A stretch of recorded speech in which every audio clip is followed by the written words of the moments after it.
계속해서 여러분들과 함께 십계명에 대해서 함께 좀 나누고 있습니다. 이번에 십계명은 여러분과 함께 예배와 관련된 부분 쪽으로 지금 쭉 나누고 있습니다. 십계명은 한 계명을 가지고 책 한 권이 나올 만큼 굉장히 깊고 넓은 진리가 있어요. 그렇기 때문에 십계명을 한 번씩 할 때 하나의 이제 포인트를 잡고 이렇게 해야 합니다. 오늘 이제 우리는 이 십계명을 예배라고 하는 관점을 통해서 십계명을 지금 접근하고 있는 거예요. 가장 중요한 부분 중에 하나, 예배라는 관점, 하나님을 어떻게 예배해야 하는가. 그래서 1계명은 우리는 누구를 예배할 것인가를 알려준다 그랬어요. 우린 누구를 예배하는가? 천지를 창조하신 여호와 하나님이에요. 상천하신 오직 유일하신 그 하나님 한 분만을 우리가 예배하는 거예요. 두 번째 우리는 이 계명은 여호와 하나님을 어떤 방식으로 예배해야 하는가. 너를 위하여 우상을 만들지 말라. 어떤 방식으로 예배를 해야 되는가. 하나님을 하나님 그대로, 하나님이 계시해 주신 그 방법 그대로 하나님을 믿고 하나님을 섬기고 하나님을 예배해야 된다는 거예요. 우리의 마음속에 우리가 만들어 놓은 하나님을 우리의 마음에 두어서는 안 된다는 거예요. 하나님 이런 분이야. 내가 알고 있는 하나님, 내가 믿고 있는 하나님이 성경이 말하고 있는 하나님과 같은지를 확인해야 돼요. 그렇지 않으면 내가 만든 우상을 하나님으로 여기고 섬길 수 있다는 거죠.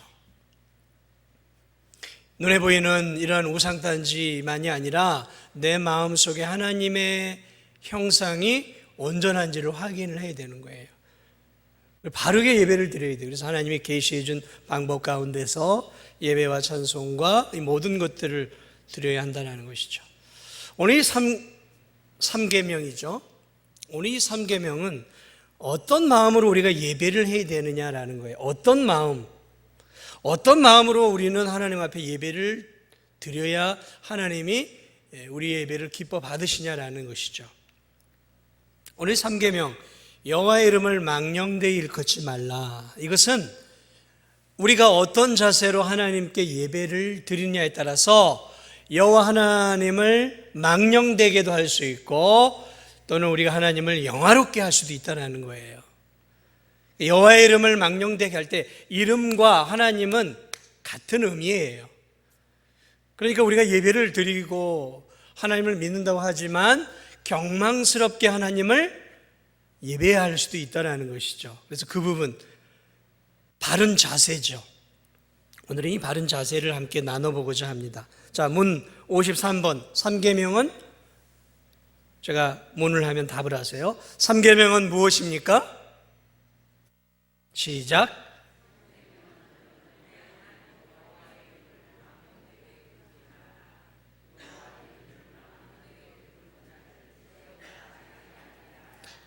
자, 지금 예수님을 믿고 하나님을 믿는 자들에게 하는 거예요.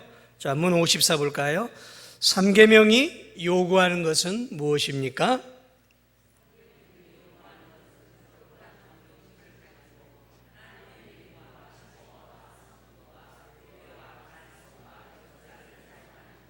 그러니까 3계명이 말하는 것은 거룩한 존경심을 가지고 하나님께 나아가야 된다는 거예요. 예배 자리에 존경심을 가지고. 문 55. 3계명이 금지하는 것은 무엇입니까?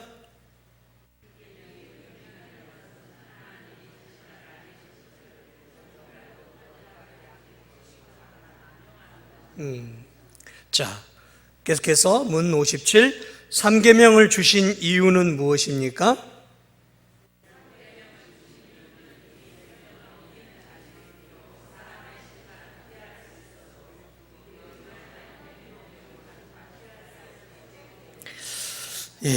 그러니까 교회 나와서 하나님께 예배를 드린다고 하나님이 다 받으시는 것은 아니다라는 거예요.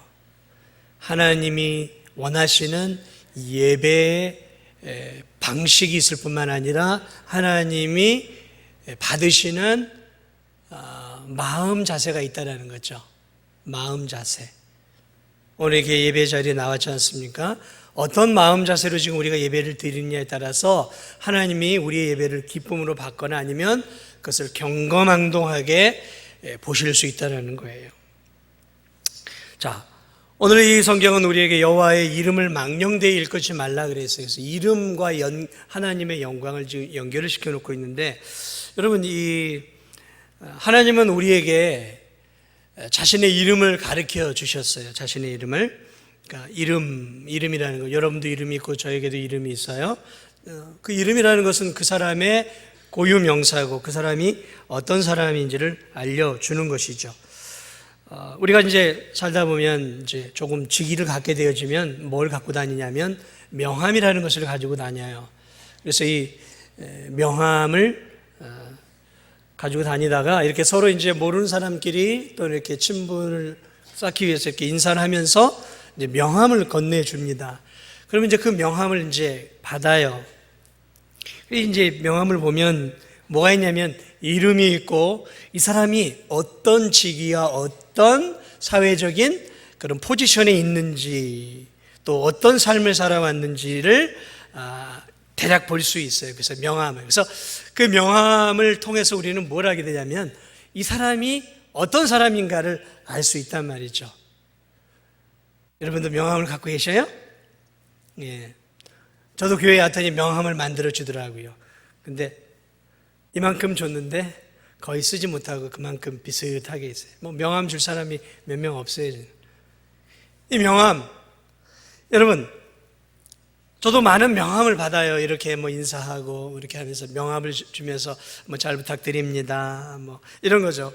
그 명함을 주는 이유가 뭐냐면 상대가 나와 인격적인 관계를 맺겠다는 거잖아요. 인격적인 관계를 맺기를 원한다는 그런 의미가 하나 담겨 있어요. 또 하나는 내가 이런 사람이요, 그런 의미가 있어요. 내가 이런 사람이니까 나와 좋은 관계를 맺고 나를 좀 이렇게 좀 대우해 주시오라는 그런 두 가지 의미가 명함을 주는 사람들의 마음 속에는 누구나 있단 말이죠. 그러니까 제가 모르는 목사님에게 인사하고 그 목사님 명함을 주면 저도 이제 이렇게 절차상 이렇게 또 담요 이렇게 이제 명함을 내민단 말이죠. 그 명함을 받으면 김백만 목사, 진도종합회 목사, 이게 이제 주는 이유는 뭐냐면 내가 이런 목사니까 나를 목사답게 좀 대해 주시오라는 그런 의미가 그 명함을 건네는 가운데 담겨 있다라는 것이죠. 자, 그러므로 구약 성경에서 하나님께서 자신의 이름을 이스라엘 백성들에게 오늘 우리에게 계시해 주셨단 말이에요. 여호와 하나님 이렇게 계시해 주셨단 말이죠. 그러면 그것은 일종의 뭐냐면 하나님이 우리에게 명함을 주신 거예요. 왜냐하면 우리의 이름 속에는 우리가 어떤 존재인지 그런 것들을 담아낼 수 없어요. 우리의 이름은. 그런데 하나님의 이름 속에는 하나님이 어떤 분이시고 어떤 일을 하시는지에 대한 하나님의 성품과 속성이 다 담겨 있어요. 그러니까 하나님이 우리에게 이름을 가르쳐 주시는 것은 마치 하나님이 우리에게 명함을 내미시면서 얘들아, 나는 이런 하나님이란다. 그러니까 나는 너와 관계를 맺기를 원하고 내가 이런 하나님이니까 너는 나에게 이렇게 관계를 맺어야 되고 이런 합당한 대우를 나한테 해 주어야 된단다. 어디에다 담겨 있다고요? 이름 속에 담겨 있는 거예요. 이름 속에. 명함이에요. 하나님의 우리를 향한 명함이에요. 이런 대우를 받으시겠다라는 의미가 그분의 이름들 속에 담겨 있어요. 우리나라 이름이 하나지만 하나님의 이름은 다양하게 많이 나와 있어요. 그래서 그 이름을 하나님이 우리에게 주신 그 이름을 이렇게 분석하고 해석해 보면 하나님이 이런 하나님이시구나. 내가 하나님을 이렇게 대해드려야 되겠구나. 내가 잘못 대해드렸구나. 이런 것들을 알게 된다는 것이죠. 그러므로 여러분, 우리는 하나님의 이름을 특별히 잘 알아야 돼요. 왜냐하면 하나님의 이름을 알아야 하나님에게 합당한 존경과 명예와 영광을 적절하게 돌려드릴 수 있는 거예요. 이 사람이 누군지 몰라요. 그런데 딱 명함을 보니까 이 사람이 상당히 지위도 높은 고위직 공무원이란 말이에요. 그러면 이렇게 높으신 분이구나 하면은 그 명함을 받는 순간에 어떻게 해요? 큰일 하시네요. 그러면서 이렇게 겸손하게 대한단 말이죠. 명함을 받지 않을 때는 이 사람이 어떤 사람인지 내가 잘 모르잖아요. TV에 나오거나 아주 그런 신문지상에 알려지지 않는 이상은 우리가 알 수가 없잖아요. 그러므로 우리가 하나님에게 합당한 격조 높은 그러한 하나님을 하나님으로부터 바르게 예배하기 위해서는 우리가 하나님의 이름을 알아야 돼. 이름을. 그래서 여러분과 함께 하나님의 이름에 대한 몇 가지를 좀 살펴보려고 합니다. 우리가 일반적으로 알고 있는 하나님의 이름이 많이 있어요. 그런데 오늘 몇 가지만 함께 살펴봅니다. 엘로힘이라는 말이 있어요. 엘로힘. 이 엘로힘이라는 말은 태초에 하나님이 천지를 창조하시니라.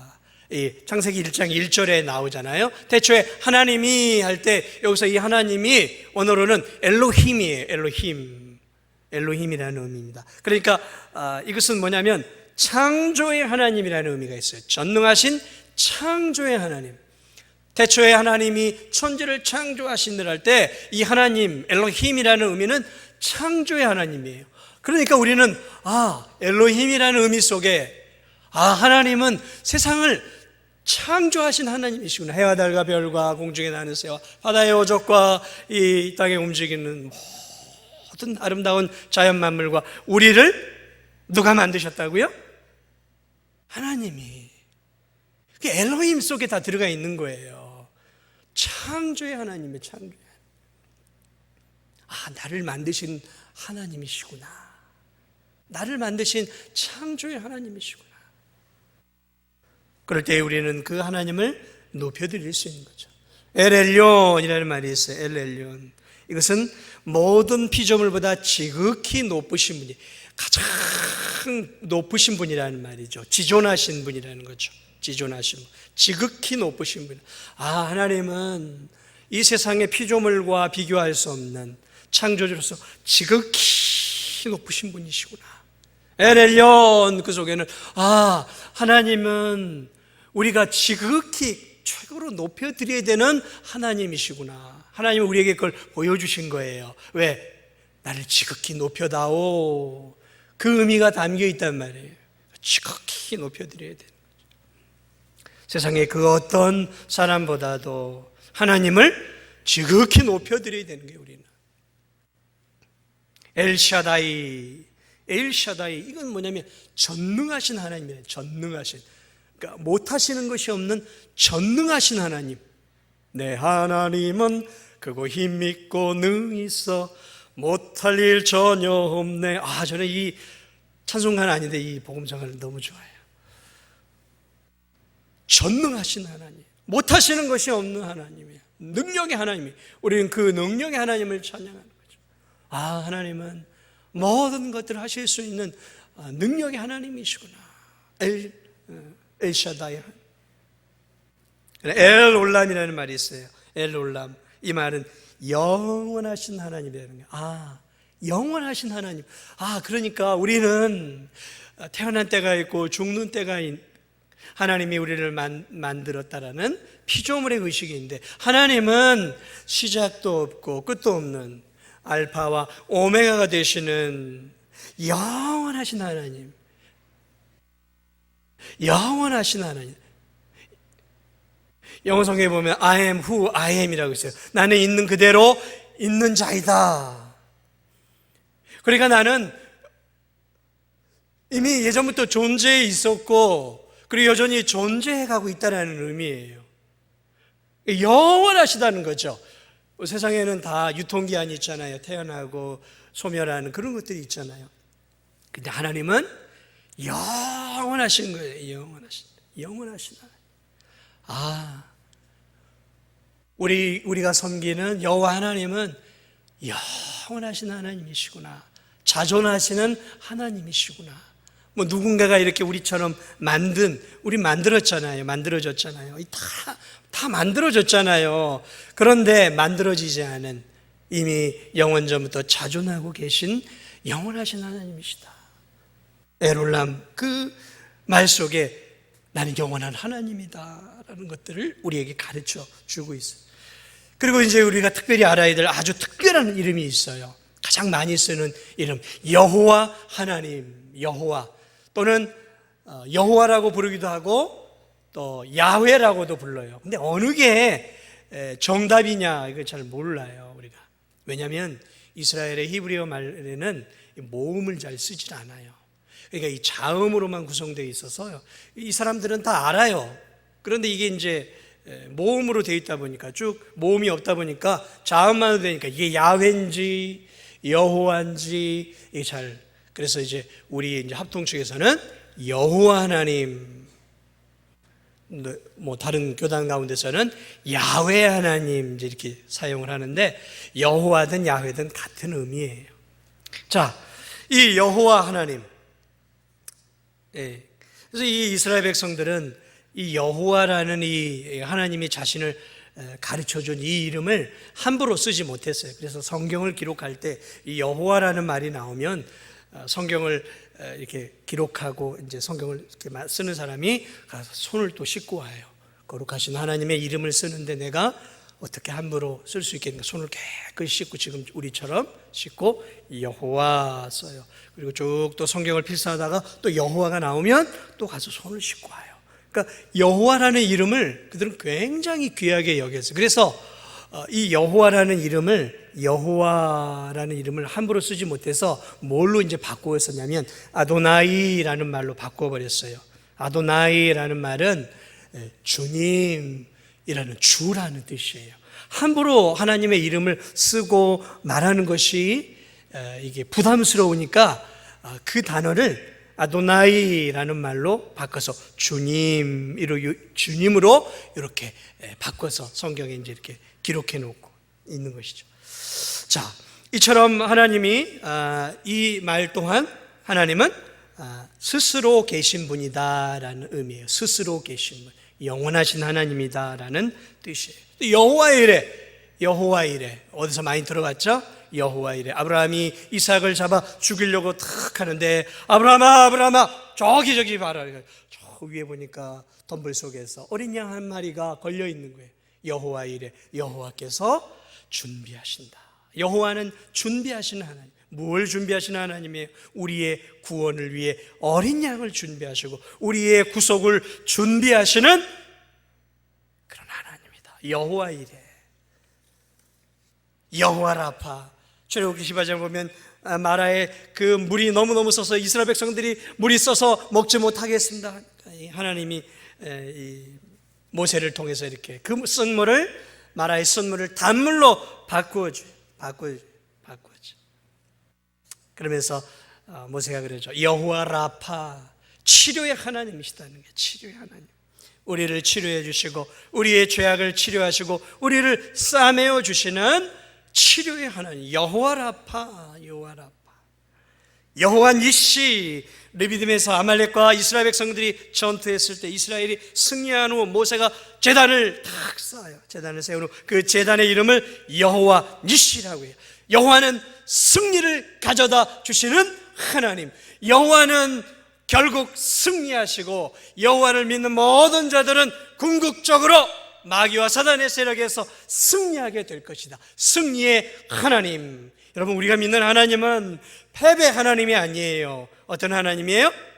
승리의 하나님이에요. 궁극적으로 마귀의 머리를 십자가에서 깨뜨려 궁극적으로 승리하신 여호와 니시의 하나님이라는 거죠. 여호와 니시, 여호와 샬롬.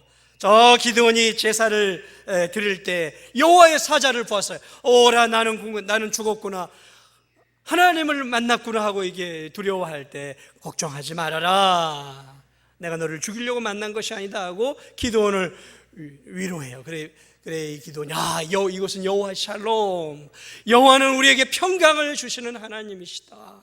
여호와 샬롬, 하나님은 우리에게 참된 그리스도를 통해 평강을 가져다 주시는 그런 하나님이시다. 그래서 여호와 샬롬, 여호와는 우리에게 평강을 가져다 주는 거예요. 평강을 가져다.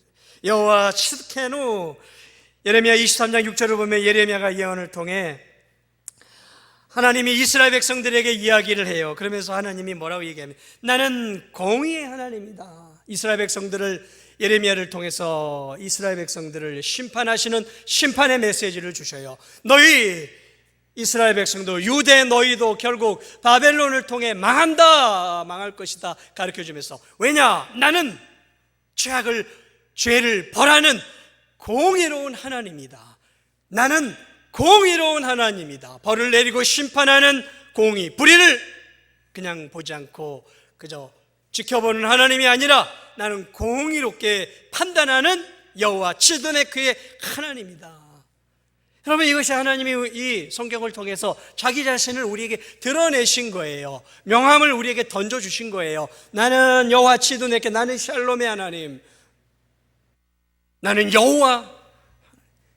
이렇게 하나님이 자기 자신을 우리에게 보여주셨어요. 그의 이름을 통해서. 그리고 또한 성경의 사건들을 통해서 그분의 이름 그대로 그분이 어떤 분이신지 우리에게 하나하나 다 보여주셨단 말이죠. 그러므로 우리는 예수님의, 하나님의 이름, 그분의 일하신 것들을 통해서 우리는 무엇을 알 수 있어요? 하나님이 우리에게 이름을 주심으로 우리와 관계를 맺기를 원하시고 우리에게 합당한 예배를 받기 원하시는구나를 알 수 있다는 거죠. 합당한 관계를 맺기를 원하시는 거죠. 하나님과 우리 사이의 합당한 관계는 예배를 통해서 이어지는 거예요. 그러니까 우리는 바른 예배를 드려야 한다는 것이죠. 바른 예배. 어떠한 예배를 우리가 드려야 할 것인가? 그러니까 여호와의 이름을 망령되이 일컫지 말라라는 것은 나를 망령되이 예배하지 말라라는 의미로 볼 수 있다는 거예요. 우리는 어떻게 예배를 드려야 될까요? 어떤 마음으로 예배를 드려야 될까요? 우리는 두 가지 마음을 가져야 돼요. 하나는 오늘 오전에 제가 설교했던 이 여인처럼 예수 그리스도에 대한, 하나님에 대한 그 뜨거운 사랑의 마음을 가지고 예배를 드려야 돼요. 뜨거운 사랑의 마음을 가져야 돼요. 나 같은 죄인을 위해 이 땅에 예수 그리스도를 보내주신 그 하나님의 그 큰 사랑의, 그 사랑의 은혜에 감사한 사랑의 마음을 가지고 예배를 드려야 되는 거죠. 늘 그분과 그 사랑의 마음으로 관계를 맺어야 하는 거예요. 또 하나는, 하나님은 공의로우신 하나님이라는 거죠. 여호와 치드케누, 여호와 치드케누, 공의의 하나님. 공의롭다라는 것은 무서운 거예요. 여러분, 죄를 지은 사람이, 물론 저는 법정 앞에 서본 적은 없어요. 그런데 죄를 지은 사람이 법정 앞에 서서 이제 판사의 판결을 기다릴 때 어떤 심정일 거라고 생각하세요? 호호, 이것쯤이야 이러고 앉아 있을까요? 그 판사의 얼굴이 아주 사랑스럽게 보일까요? 아닐 거예요. 그 판사의 얼굴은 굉장히 준엄한 얼굴일 거예요. 왜? 이제 그 판사의 입에서 나오는 그 선고 하나에 자신의 운명이 달려있단 말이에요. 운명이. 때로는 정치적인 생명이 왔다 갔다 하고, 때로는 이제 내가 영원히 이제 이 세상에 나오지 못하는 그러한 형벌을 받을 수도 있단 말이죠.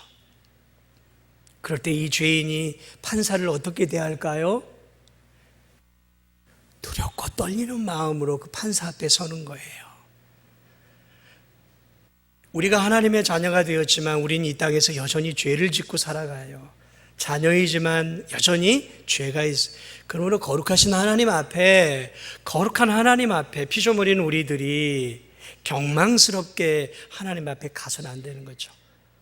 존경과 두려움과 떨림을 가지고 하나님 앞에 나아가야 되는 거예요. 이 두 가지가 잘 균형을 이루어야 돼요. 그런데 이 두 가지 가운데 보통 어떤 성도들은 한 가지를 자꾸 상실해 버려요. 하나님은 나를 구원하신 하나님이 아니까, 이렇게 하나님을 진짜 이웃집 좋은 친절한 아저씨처럼 여기면서 하나님을 너무 가볍게 생각하는 거예요. 가볍게.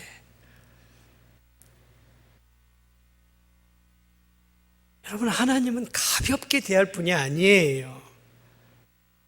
아무리 그분이 우리에게 독생자까지 아낌없이 사랑을 쏟아 부어 주시고 우리에게 가까이 오신다고 해도 여전히 그분은 거룩한 하나님이에요. 하나님이라고.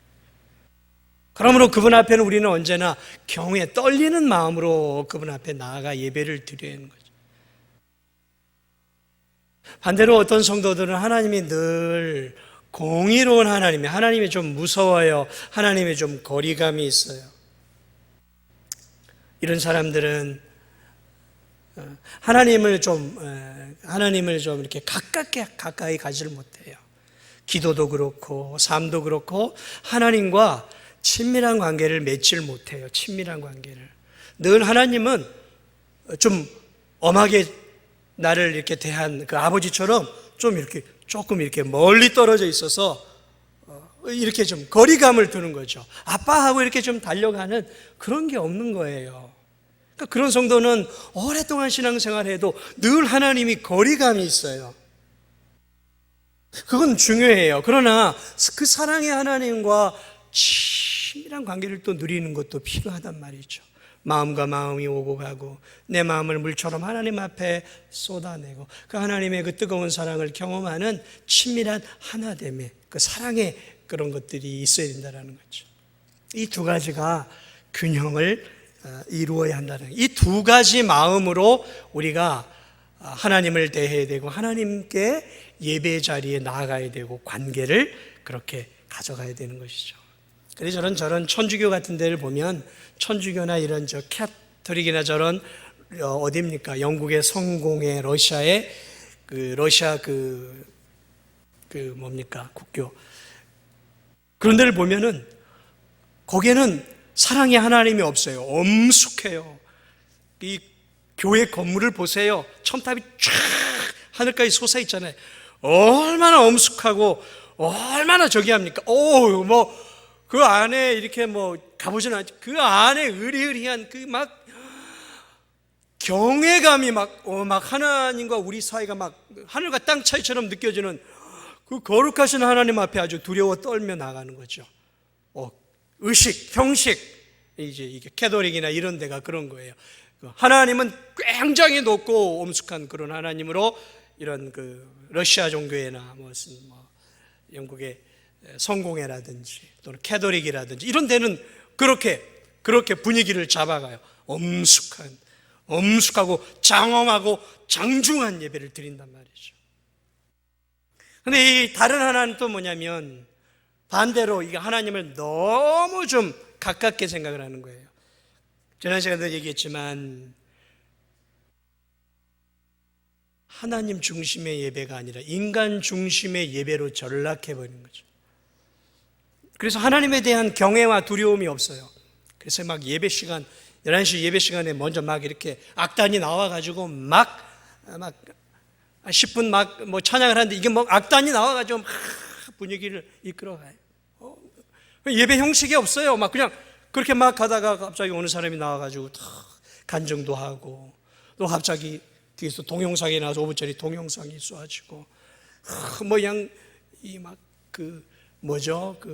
영화 연극처럼 한 시간이 굉장히 앉아있는 사람들의 마음을 흡족하게 하고 그들의 관심과 거기에 집중이 되어 있는 거죠. 이걸 엔터테인먼트 예배라 그래요. 오락 성향의 예배. 그러니까 하나님 중심의 예배가 아니라 인간 중심의 예배. 그러니까 사람의 마음을 기쁘게 하는 쪽으로 관심을 흥미를 자극하는 쪽으로 예배가 완전히 이렇게 간 곳들이 있어요. 그래서 그런 교회 목회자들은 오늘은 성도들에게 내가 몇 번이나 웃길까를 계산을 합니다. 어떤 유머를 쓸까를 벌써 서너 번 계산을 해요. 오늘은 어떤 예화를 내가 써서 저들에게 감동을 심어줄까. 이게 말씀 안에서 어떤 그 말씀의 깊은 진액 속에서 감동이 나오는 게 아니라 어떤 예화를 통해서 내가 감동을 줄까. 그렇게. 그런 설교의 특징이 뭐냐면 설교는 일단 웃겨야 된다. 재미있어야 된다. 흥미 있어야 된다. 이게 이제 철학이에요. 설교 철학이고 예배 철학이에요. 인본주의적인 거죠. 그러니까 하나님은 별로 중요한 것이 아니에요. 사람 중심으로 맞춰져 있단 말이죠. 여러분, 예배란 하나님의 은혜에 대한 감사의 마음으로 하나님께 드리는 거죠. 우리는 하나님께 예배를 드리러 온 것이죠. 우리의 만족을 위해서 이 자리에 앉아 있는 게 아니라 저는 저대로 여러분들 하나님께 영광을 올려드리기에 예배를 드리는 것이죠. 그러면 여러분, 제가 예전에도 얘기했지만 찬양을 드릴 때에도 마음을 담아 찬양을 하세요. 건성으로 하지 마세요. 뭐 세게 부르라는 얘기는 아니에요. 그러나 그 가사에 내 마음을 집중시키고 찬양을 하더라도 힘을 다하고 마음을 다해서 하나님을 사랑하고 경외하는 마음을 담아서 하세요. 찬송을 하고 가사는 하고 있는데 머리는 딴 생각을 하는 성도들이 있어요. 제가 그랬어요, 젊을 때. 찬양을 하고 있는데 머리는 딴 생각을 하고 있어요. 딴 생각을. 마음을 담아서 찬양을 하세요. 건성을 하면 안 돼요. 요즘은 막 트로트 저기도 있어요. 트로트 저기 들어보셨어요? 막 복음성가 찬송가 그리고 뭐 유명한 또 그런 사람 나와가지고 그 찬양을 들으면 그게 하나님을 영화롭게 해드리는 건지 자기 자신을 즐겁게 해드리는 것인지, 찬송은 하나님을 영화롭게 해드리는 거예요. 찬양대도 마찬가지입니다. 찬양대도 힘을 다해 찬양을 해야 되는 거, 마음을 다해 찬양을 해야 되는 거예요. 사람을 의식하지 않고 하나님께 다해 찬양을 해야 되는 것이고, 회중에 앉는 회중들은 오늘은 좀 괜찮군, 틀린 데가 없군, 이런 관점으로, 관중의 의미로 찬양대 찬양을 들어서는 안 되는 거예요. 찬양대가 나를 대표해서, 회중을 대표해서 하는 거니까 그 가사에 아멘 아멘 하면서 이 찬양에 올인하고 거기에 마음을 기울여서 그 찬양 속에 자기 자신도 함께 마음을 들여서 찬양대의 찬양과 내 마음이 함께 하나님 앞에 올려드려야 되는 거예요. 오늘은 베이스가 별론데, 오늘은 알토가 좀 영 시원치 않아, 이렇게 여러분, 이런 식으로 마치 저런 오케스트라나 이런 음악회 가가지고 그런 것들을 비평하듯이 앉아서 찬양대 찬양을 듣는 게 아니에요. 함께 나는 마음을 다해서 그들과 함께 마음으로 함께 찬양을 드리고 있는 거란 말이죠. 헌금도 마찬가지예요. 마음과 하나님을 향한 사랑과 마음을 다해 드리는. 오늘 이 아침에 제가 설교 듣던 이 여인, 얼마나 귀한 향이 옥합입니까? 굉장히 비싼 거란 말이에요. 그런데 예수 그리스도를 향해 아낌없이, 왜 아깝지 않았겠어요? 세상적으로만 아까웠죠. 그런데 주님 앞에 올려드리는 것이기 때문에, 나를 사랑하는 주님 앞에 드리는 것이니까 아깝지가 않았던 거예요. 아깝지가 않았던 거예요. 자신의 전부라도 이 여인은 드리고 싶었던 거란 말이죠. 사랑하는 여러분, 우리의 11조 생활 잘하세요. 여러분 자신을 위해서 잘하세요. 적당히 눈 가리고 아웅하고 하지 마세요. 여러분의 헌금 생활 하나님 의식하고 감사의 마음으로, 인색하지 말고 받은 은혜에 감사해서 힘을 다하세요. 인색함이나 억지로 하지 마세요. 내가 이 직분이니까 이 정도는 해야 되지, 그렇게 하지 마세요. 여러분 자신의 영혼을 위해서, 여러분 자신의 복을 위해서 제가 부탁을 드립니다. 왜냐하면 하나님은 다 보고 계시고 우리 마음을 알고 계셔요. 우리가 어떤 마음으로 헌금을 드리는지. 예배를 드릴 때 여러분, 설교도 그래요. 오늘 설교 잘하나? 길게 하나 짧게 하나? 여러분 이렇게 예배 드리지 마세요. 저는 이렇게 힘을 다해서 지금 설교하고 있는데, 지금 졸고 계시는 분이 지금 딱 한 분이 지금 저한테 걸렸어요. 피곤하시죠? 가끔 조는 건 괜찮은데 습관적으로 조는 분이 있어요. 안 돼요. 습관적으로 조는 거는 예배에 대한, 하나님에 대한 자세가 지금 잘못되어 있는 거예요. 내가 하나님을 향한 예배의 자세가 지금 뭔가 잘못되어 있는 거라니까요. 매번 졸고 있다면, 하나님이 저를 통해서 지금 이야기를 하고 있다면, 저도 하나님께 집중을 해서 이야기를 하면, 여러분은 저를 통해서 들려지는 하나님의 말씀을 하나도 놓치지 않기 위해 힘을 다해서 정신을 차리고 이 말씀을 받아야 한다는 게 이 예배의 자세예요. 예배의 자세. 저는 저대로, 여러분은 여러분대로 마음과 힘을 다해 하나님을 사랑하는 마음으로, 하나님을 거룩한 마음으로 힘을 다해서 집중해서 이 말씀에 힘을 기울여 줘야 된다는 거죠.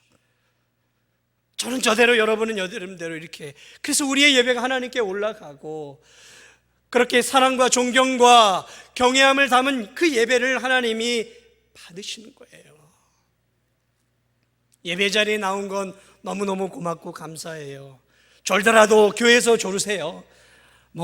졸더라도 저 크게 나무라지는 않습니다. 그런데 교회당 와서 매번 졸면 내 손해잖아요. 내 손해잖아요. 하나님께 예배 드리는데.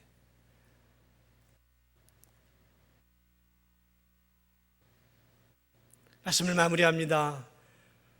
여호와의 이름을 망령되이 일컫지 말라. 이것은 우리의 예배의 자세를 이야기하는 거예요. 예배의 자세. 어떻게 예배를 바르게 드려야 하는가? 어떻게 예배를 드려야 하는가? 예배를 드릴 때 관중의 마음으로 예배를 드리지 마세요. 저와 여러분 똑같이 하나님께 예배를 드리는 거죠. 제가 인도하는 것이죠. 우리가 똑같은 마음으로 하나님께 예배를 드리는 거예요. 마음과 힘을 다해 사랑의 마음과 존경의 마음을 담아. 이 두 가지를 성경은 경외한다라고 하래요. 사랑과 존경의 마음을 담는 것을 경외한다라는 거예요. 경외의 마음으로 하나님께 예배를 드려야 한다라는 거예요. 저와 여러분이 이러한 예배 드릴 수 있기를 주님의 이름으로 축복을 드립니다. 우리 시간 함께 찬양 드리겠습니다.